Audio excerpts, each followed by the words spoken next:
in the one sentence in there you said. I made a quick version of it. I shipped it and it went crazy. How did you build it so quickly? So the project we're going to talk about today is called Earnifi.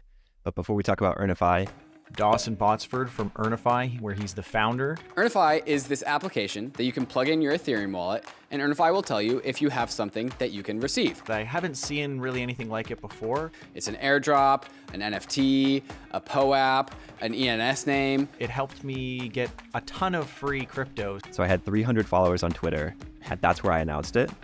And I got over 1,000 likes on the tweet that I was announcing the product. And yeah, tripled my following within 1 week. Which way did you kind of bend as you were navigating through the software world? Yeah, the part that's funny we haven't mentioned yet is that I indie hacked this product. So I built it completely alone. I didn't grow out a team. What can you tell us about what type of success you were having? Pick your metric. Annually recurring, I was making over $1 million a year. You hinted on it with the email and not wanting to spam people with email. I had like an anti-email strategy. So I would not email people unless they had unclaimed airdrops. I'm telling you, you have money and you just need to open the email to know where it is. Or this is one of the many ideas worth trying out and it happened to work. Like, how do you tap into that inside of yourself when you probably, everybody listening has certain expertises? This is a really golden question because... All right, welcome back to the Niche Pursuits podcast. My name is Jared Botman. Today we are joined by Dawson Botsford. Dawson, welcome on board. Hello. Thanks, Jared. Thanks for having me. Thanks for joining us. You know, you were recommended by a previous guest, Noah Bragg, and when Noah was on, we were talking just like this general concept of building something from scratch and taking it all the way, not only to monetization, but to actually selling it. And I love these kind of complete stories we get to have in the podcast. We have one today with you and a SaaS product that you built. But before we get into your whole story here, maybe give us some background on who you are, catch us up to speed on what you were doing before you started this little project we're talking about today. Totally. So the project we're going to talk about today is called Earnifi. But before we talk about Earnifi, my backstory is I've been a software developer for a long time. I've been working on code for more than 10 years, shipping stuff at all size companies.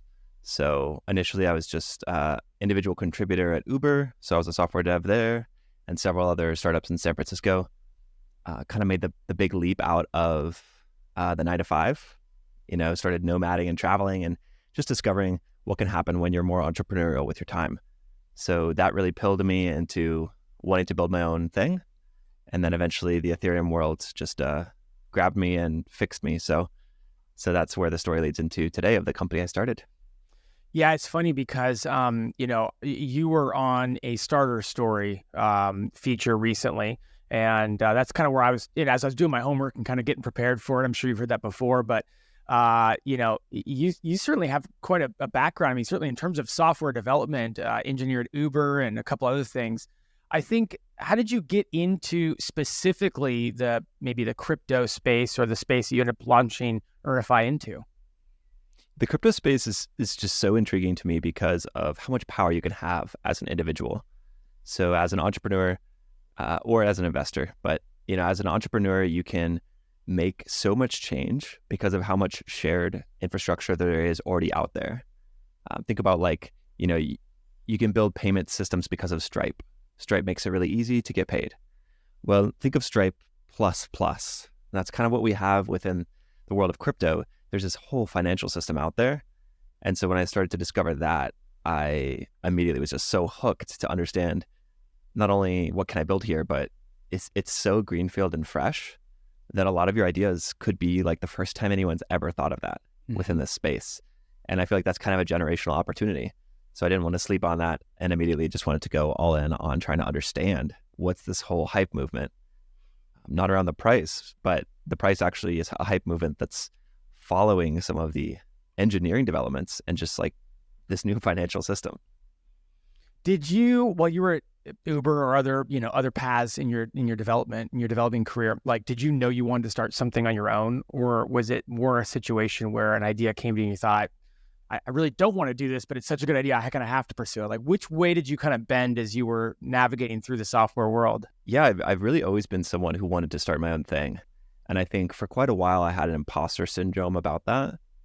So I just want to encourage people, if you feel that you're that person, it's okay to take time for the education and for the exploration, because once you do decide to start something, it's a big commitment. So for quite a while, I'd say 5+ years, I was just in between 9 to 5s and pretty disappointed because I thought of myself as, well, I should just be starting something already. I should already be an entrepreneur. And there was kind of a FOMO, and I had trouble sticking with work actually because of that. I was constantly moving jobs, but it's kind of like, rest assured, in the end, you're going to get to the path that you are destined for. So for myself, I would just tell my earlier self that it's okay to wait and do a little more exploration first, because then you're going to come in also being an expert or being really skilled at whatever the interest area you do pick to work on for a startup. So you've got this background. We talked about that. You've got an interest or a passion in crypto. You want to start something. Where did the idea for Earnifi come? Like, what was the moment where this started to crystallize? For me, it really crystallized when it came to hackathons. So hackathons are like these programming competitions. Some people think it's about hacking into computers, but it's not about security. It's about kind of like a startup marathon weekend. And I was just doing a bunch of these hackathons, just shipping different ideas every weekend. Or like once a month, I'd say I was doing them once or twice a month. And then Earnifi came to me. Earnifi was the product, which I feel like maybe a good intro now would be that Earnifi helped people find crypto airdrops. And that was my next question, is tell us about Earnifi. So it probably is a good time.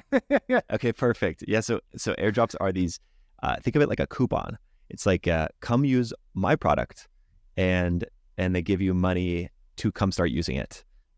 The money they give you, it's in the form of crypto tokens. So it's a new token. As it's minted, it's distributed through what's called an airdrop. And you can use it for governance. You can sell it right away. But the TLDR is these airdrops are worth hundreds or thousands of dollars, but there's no way to know when you have one. There's no way to get notified because of how the anonymous nature of crypto works. So Earnifi was the notification system for you. And I shipped a quick version of it over one weekend, and the market responded really well to it. So I just went all in. Hey everyone, Spencer here, founder of Niche Pursuits. Are you adding a new internal link pointing to each article you publish? You should be.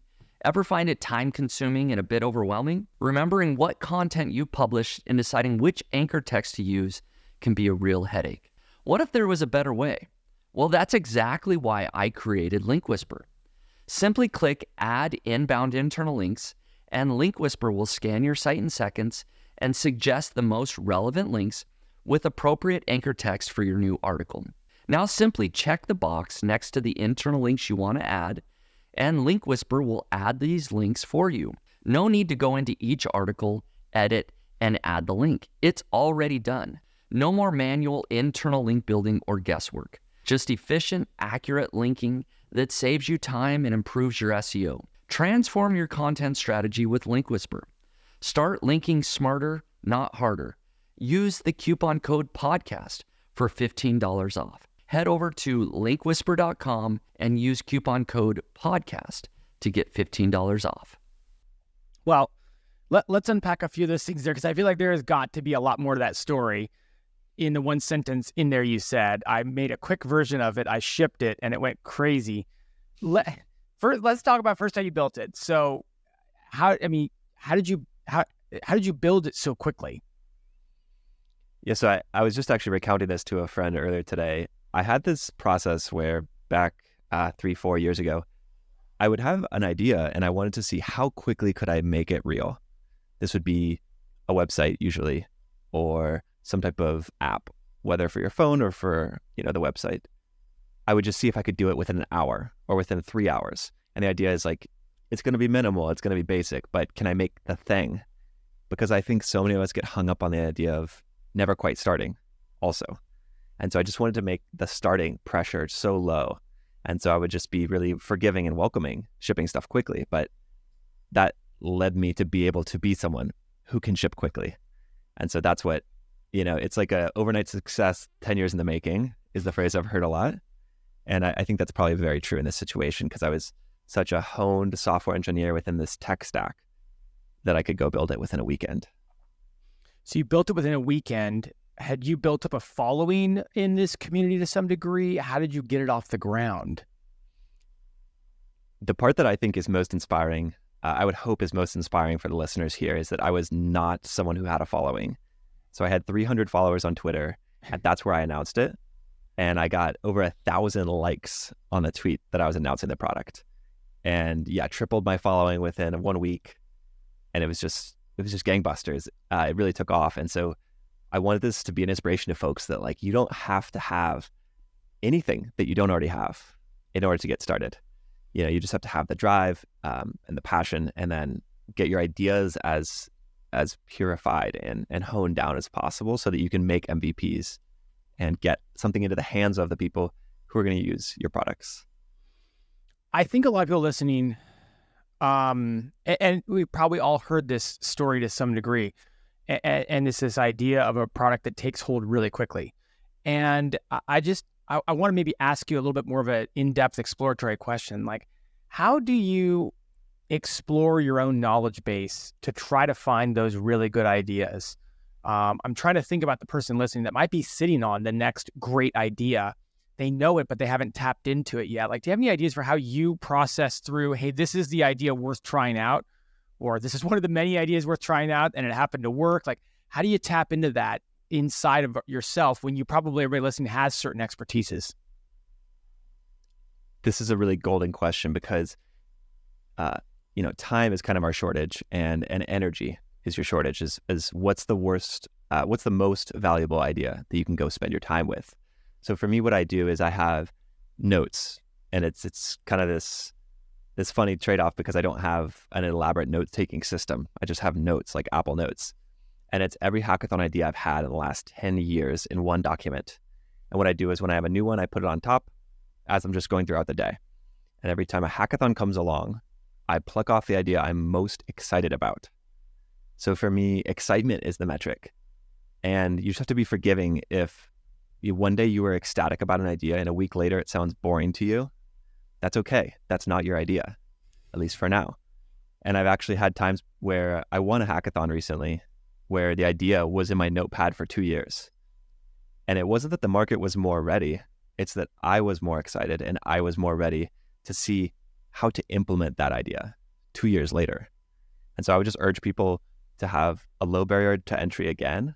Just kind of do like a notes idea dumping or a note paper tab, like in your pocket, whatever you need really in order to always have these ideas building. Well, let's talk about that tweet. That it sounds like that was what turned this into something. At that point, the likes, were they turning into customers? What was your kind of your monetization strategy? Was it a freemium model, or was it a pay to play kind of thing? Like, walk us through that initial setup. So when the tweet first went viral, it was a completely free product with an email sign up. So when it first launched, the first 2 hours, there was no email sign up. But the second it started getting traction, I was like, I've seen this before. I need to do something to make this product sticky. So I wasn't going to waste the views that were coming in. Just added a simple header that had an email sign up that was, I think the text I had was, get notified of future airdrops. So people were coming to check their current, but I just made this promise out of thin air. I'm going to notify you of future ones without knowing if that would even be possible or how I could do that. But I knew that if enough people wanted that, I would figure out how to do that. And that's exactly what happened. So I really went through a progressive system here where at first it was completely for free. I think it was 1 month in, after having shown people value, I had notified them already of airdrops completely for free. Then I made it a freemium model. So it is different than most, I would say, SaaS freemium models in that certain airdrops were completely for free forever, like the ones that first landed before I launched the product. I wasn't going to add a paywall on top of those later. But basically every time a new airdrop came out, that would be paywalled. And so I would tell you exactly the dollar amount you had to go claim. Completely real. It was ready for you right then, but you didn't know where to go to claim it. And so this was the information asymmetry. I had these large lists to understand where do people go to get these tokens. And with a quick payment that amounted to sometimes 1% or less than 1%, maybe 5% of the cost, anywhere in that range, then they would get it revealed and they could go claim it. So you basically had a perfect scenario where you had the best clickbait ever, but it wasn't clickbait; it was reality on the waiting on the other end. Honestly, exactly. It's kind of like a generational opportunity. Back to what I said, it was like, hey, here's free money, and it's completely legit free money. And I feel like free money is such a meme at this point. It's like there is no free cake. There literally is free cake within this world, at least. And yeah, I had kind of the keys to the castle there to be able to notify millions of people about what they matched. So what was the ramp up, if you could take us through it, in that first couple of months? And I do want to go back to some of your like landing page and marketing stuff, but maybe just while we're on the topic, like how are you structuring what to tackle? Within the first month, you're announcing paid services. How quickly did you continue to launch services? How much time were you putting into these services to build them out? And did you kind of start to layer in a team? I'm just curious, like how this scaled from a high level. I'm sure we'll get into more details later, but how this scaled from a high level to give people an idea about it. Yeah, the part that's funny we haven't mentioned yet is that I indie hacked this product. So I built it completely alone. I didn't grow out a team. And there were select consultants I worked with. So that's probably a good time to mention that, which is as soon as there started to be more users, I think it was 3 weeks in, was when I worked with a designer. So that was an external designer, helped deliver designs to me, but I implemented them as the engineer. And then eventually, months into the process, I brought on someone to help me build the support side of it, the way I could process refunds, the way I could respond to requests when it got really high volume from the customers requesting stuff. But besides that, I indie hacked it. And the benefit of indie hacking like that is you have a direct line to your customers and you're the one building the solutions to those needs. And so I would just go through Twitter a lot. I actually did a ton of organic marketing. I did a ton of direct messages. I just made it known that I was an indie hacker and I wanted to connect directly with the users to give them what they needed. And that really turned out well. So I'd say it was there was that pop at the beginning where I got the 1,000 followers I mentioned on that single tweet. But I really just kept going with that playbook over and over, announcing new features directly to my Twitter. And I had like an anti-email strategy. So I would not email people unless they had unclaimed airdrops. And it grew this tremendous level of trust that I don't know if any products ever had, which is the open rate's insane. I'm telling you, you have money and you just need to open the email to know where it is. And so I was just ruthless about filtering out spam and sending these emails only when they had a lot of money to go claim. What was the biggest channel of growth in the beginning? Certainly, I guess, should we call it a viral tweet? I mean, but did that got you your first initial base? But where did the customers start coming from? Was it like referrals? Was it continued viral tweets or a continued virality that kind of surrounded this product? It was definitely a viral tweet in the beginning. That's a good word for it. But unfortunately, to this day, I've never had as viral of a tweet as the initial announcement. Hard to repeat, aren't they? It's genie it's magic in a bottle, like lightning in a bottle. I could not repeat it even after the acquisition announcement of, hey folks, like this is going to be in the hands of a really capable team now. Probably half the amount of responses. So to me, it was continued shipping, on Twitter, but really I would denote it to referrals. And I never set up tracking. That's the funny part about indie hacking this. And the way I did it, at least, is most people out there probably have better systems for tracking this sort of thing, but there was no referral benefit. Like you couldn't even sign up a friend to get 10% off. It was just known that there were no discounts of any kind for anyone. And just tell your friends about it if they have money, because you want to help your friends have money.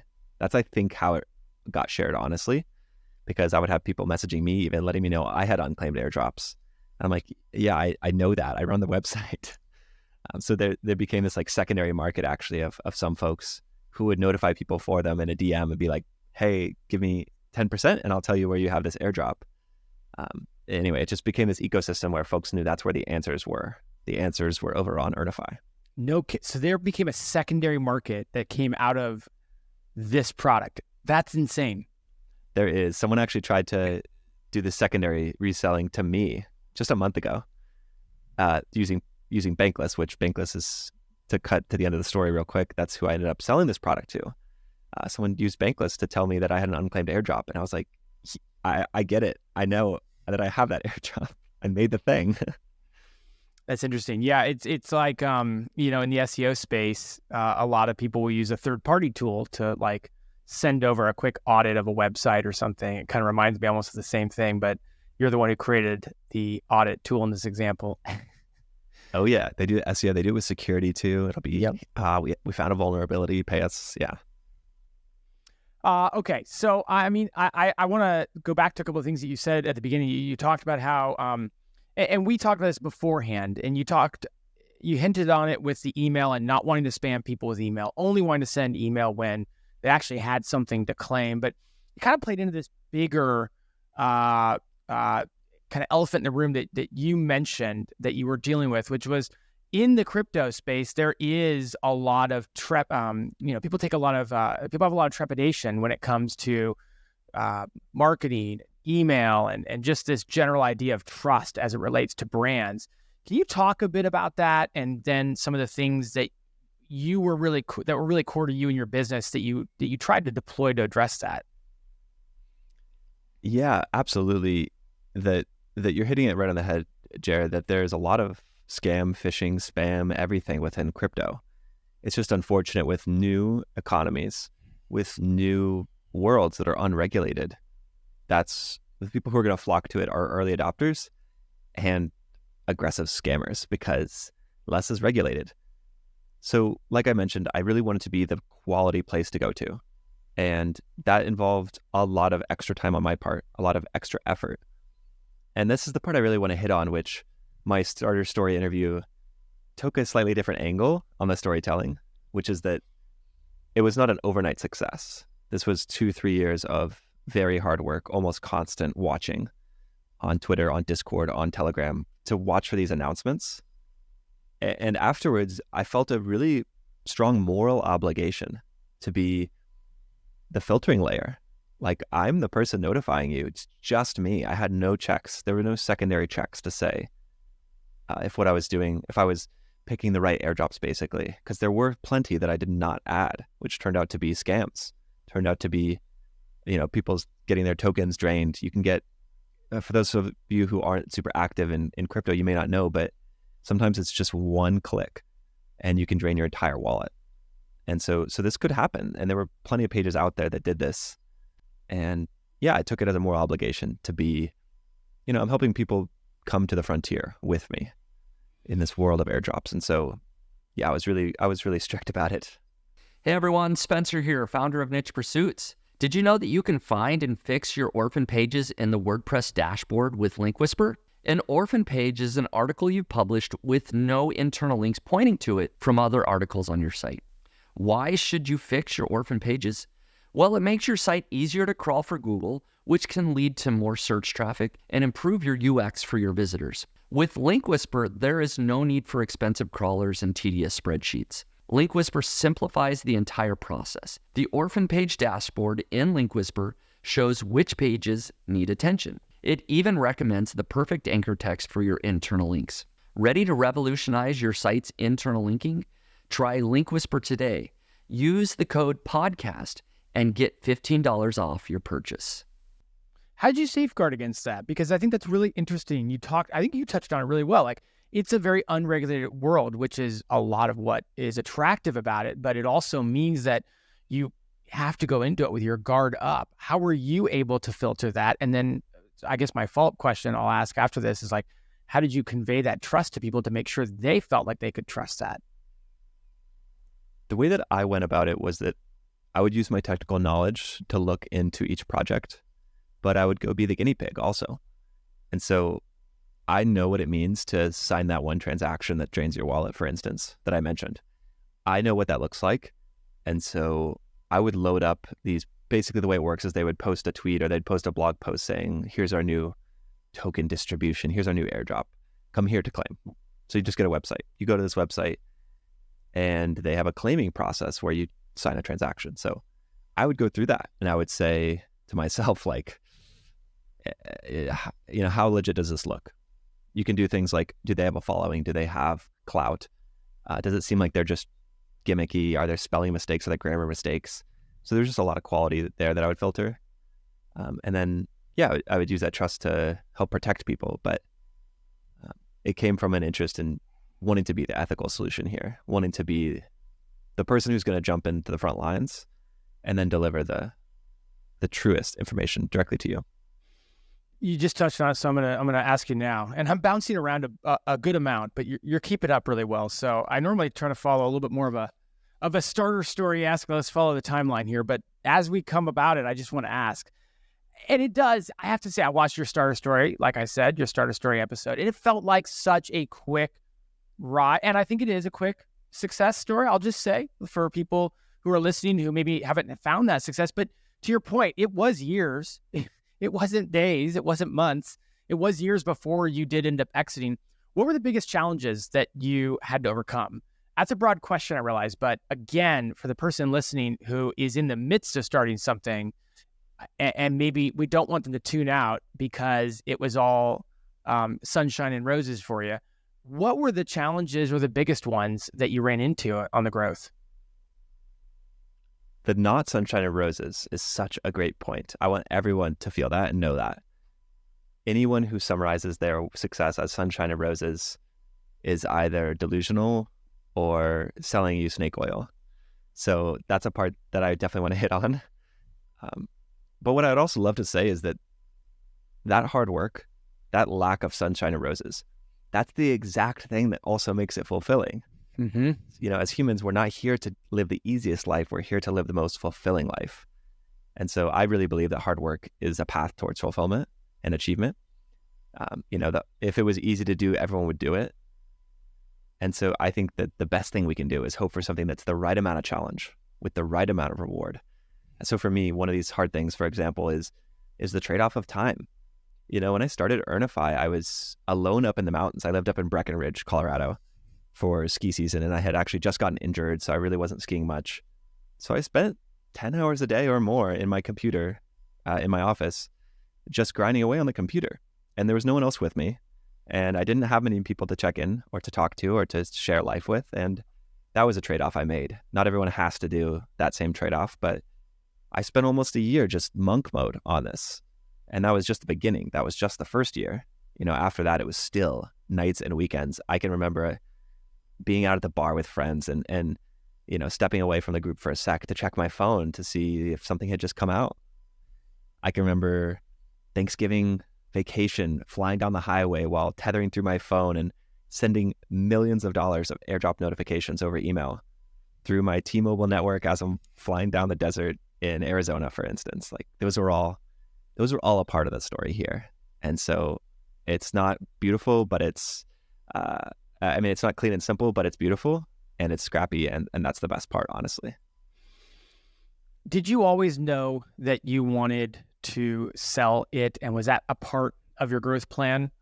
Or was this more of a build, continue to grow, continue to make monthly recurring revenue, continue to grow the revenue streams? Which one was your goal and how quickly did you kind of land on that? I actually never had the goal to get acquired. So the timeline we're talking about here was about 2 years of solo building. The conversation with Bankless started before that 2 years was up, but 2 years in was when I sold the company to Bankless and became the CTO at Bankless. And then I was with Bankless for a year. So it was not at all in my plan. I didn't once consider it, but I did know in my head already, if someone were to be the acquirer, the potential acquirer, it would have to be someone completely ethically aligned and someone who's going to continue this product. Because I genuinely believe this product needs to exist for the everyday person. I mean, it's one tool that's helping everyday people find millions of dollars that they would otherwise not get. So it's a bit of like a Robin Hood-esque thing, because if you don't claim these airdrops, some of them expire forever. And then they go back to the treasury and they go back to the people running the projects, which is, I think of it kind of like a Robin Hood methodology. So, and not the app Robin Hood, the actual story of Robin Hood. Sorry.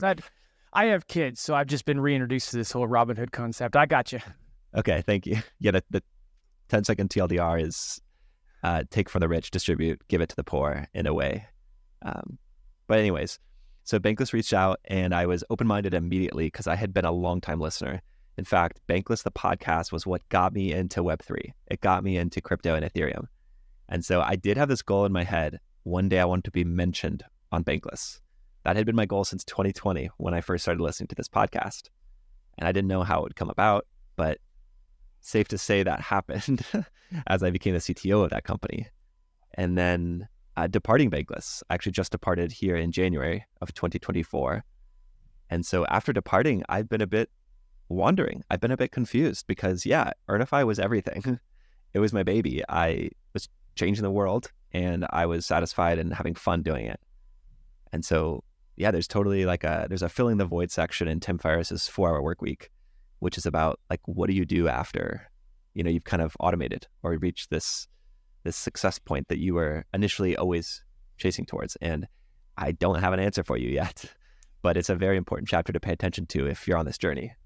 I can't tell how many people I know who have sold a company and thought that they would land on what's next as quickly as they landed on the next project inside their company. And you're exactly right. It can be a very challenging desert to go through, going back to your analogy of flying through the desert. But, and it's an important question to answer. So the lead up, the build up to getting acquired, I mean, I know you can't tell us the details of the actual acquisition, which is totally fine and totally normal, but what can you tell us about what type of success you were having? Pick your metric, but what kind of success was Earnifi garnering at the time? Yeah, so the acquisition dollar amount, like you mentioned, that's not publicly shared, but the monthly ARR is. So annually recurring, I was making over $1 million a year. And so this was folks paying monthly or folks paying yearly. So you take that into account. You can do some basic estimations or guesses in your mind and understand that I did pretty well in this acquisition and this exit. So I mean, like we mentioned, I thought that that would solve everything in life, right? That would make all problems go away. And it's just the opposite of the truth. Or not the opposite of the truth, but I'd say that, you just need a full and balanced life besides that. So Earnifi was going super well and is still going really well. Bankless is still running it. Like I had mentioned, was an important part of my goals here. And I'm basically searching for the next thing and searching for maybe what else I can make impact with. Yeah. Be careful what you wish for. You just might get it. That's deep. Hey, I know we still have a little bit of time, and I want to ask you a couple of questions about how you grew the brand from, let's call it a marketing perspective. I think a lot of people listening are going to be very intrigued by that. We get a lot of people who are trying to grow their online business, whether it's a website, whether it's a SaaS product, whether it's an e-com, whether it's an idea, an app, whatever it is. And I think that, without burying the lead, you obviously did a tremendous job growing this product. And I think you have a lot of almost counterculture ways of doing it. Hey, we have a lot of people in this podcast that say email a lot. Dawson says don't email. I didn't email, at least at this case. What other types of strategies did you use to grow the business, whether they were by design or by accident, that ended up leading to the growth that you got? I think an important aspect of what I did that we haven't yet mentioned is I went on a talking tour. So I spoke at conferences. But when I spoke at the conferences, I told people the Earnifi story, but in the way that related to them. So I would go to these hackathons that had a conference attached. And my talk was called From Hackathon to $1 Million Business. And so it's just hey, folks, I did exactly what you're at the start of. And if you want to make this thing into a product, here's how you can do it. And so I think that really helped grow and get just true users, true believers. And having this, I think it's 100 true fans, 100 true fans or 1,000 true fans.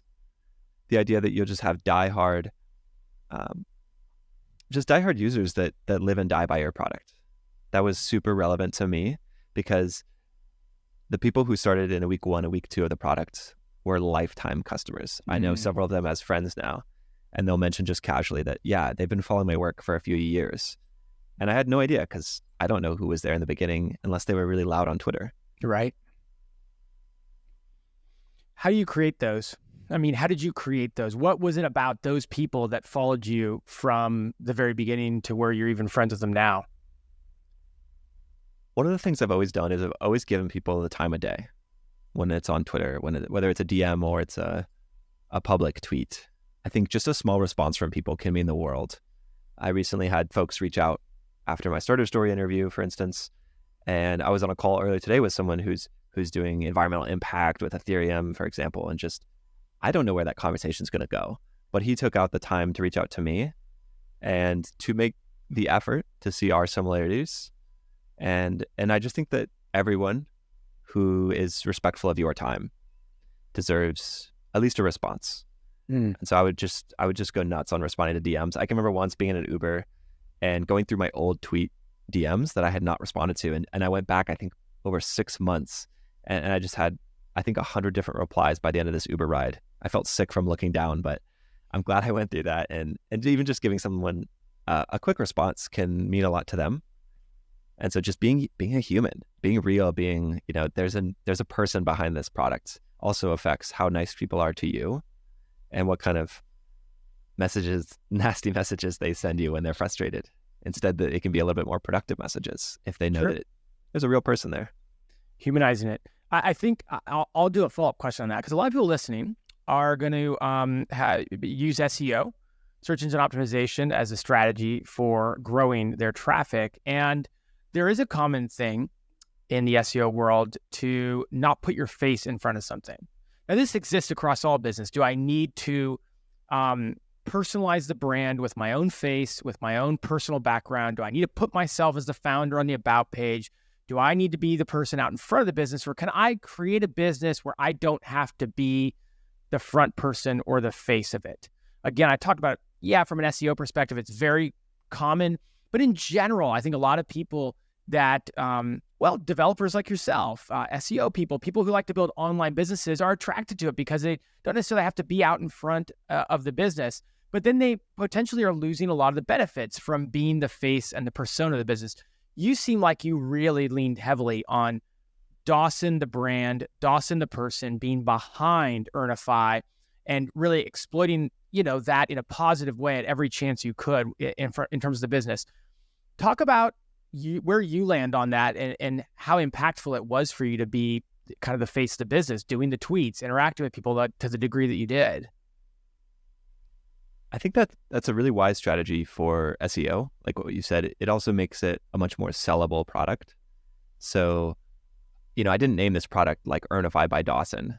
And I don't think there was an about page that mentioned anything beyond the technical, like, what is this website, basically. But as soon as you hopped over to Twitter, actually, for I think a year and a half, the Twitter link in the footer was my personal Twitter, and there was no company Twitter. I don't know if that's recommended, but that's what I did. And by not recommended, I mean, that can really hinder your growth potential because then I can't use my personal Twitter for anything but work. And so there was a trade-off time there where I got serious about it, started a company Twitter, grew the company Twitter, and did replace myself a bit. So I did feel what you're talking about here.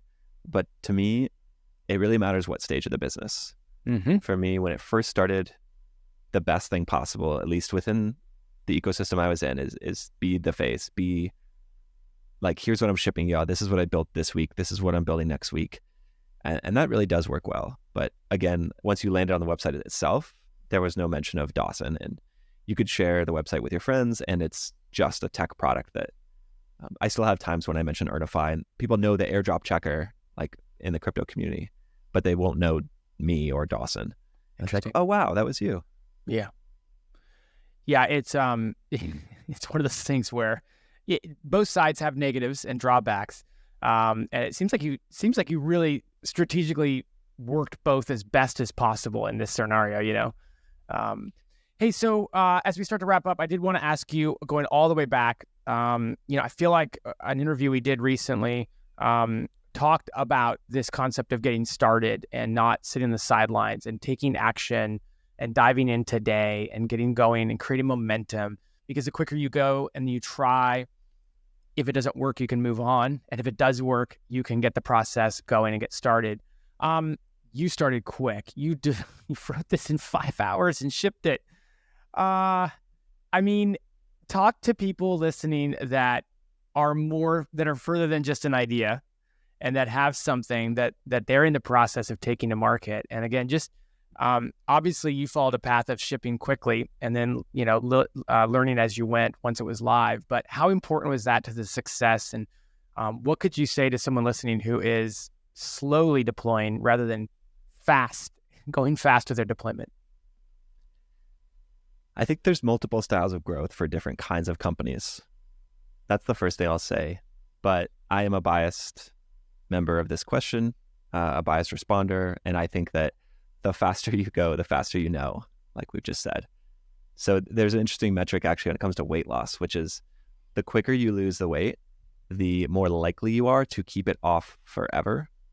So this is the idea that, if you lost weight quickly, then that means that you're really driven, you're really passionate, you're really putting the right steps into action. And I think of startups as something similar. Now, lifestyle businesses are different.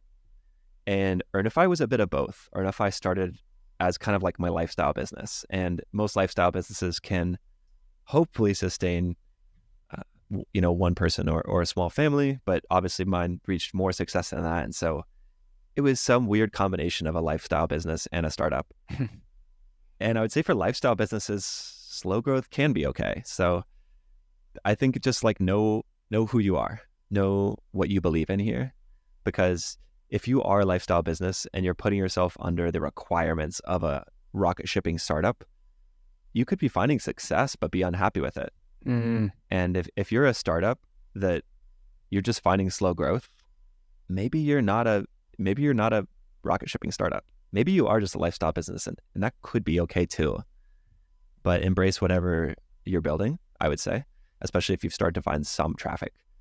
And get to know those customers more and see, are you building a rocket ship, or are you building something just consistent? Dawson, where can people catch up with what you have going on now? I will include a link to the starter story video people can watch, but it does a great job of quickly succincting things up. But where can people follow along with what you're doing nowadays? I'm posting most of my things to Twitter, twitter.com/Dawson Botsford. And then I also post on Farcaster, which is a Web3 crypto alternative. And besides that, for the nerds out there, I'm on GitHub all day posting open source code. So that's really what I've done with this kind of leave of absence, this hiatus, is I'm shipping a bunch of open source software. That's great. Well, that's fun. Well, very good. Dawson, thanks for coming on board.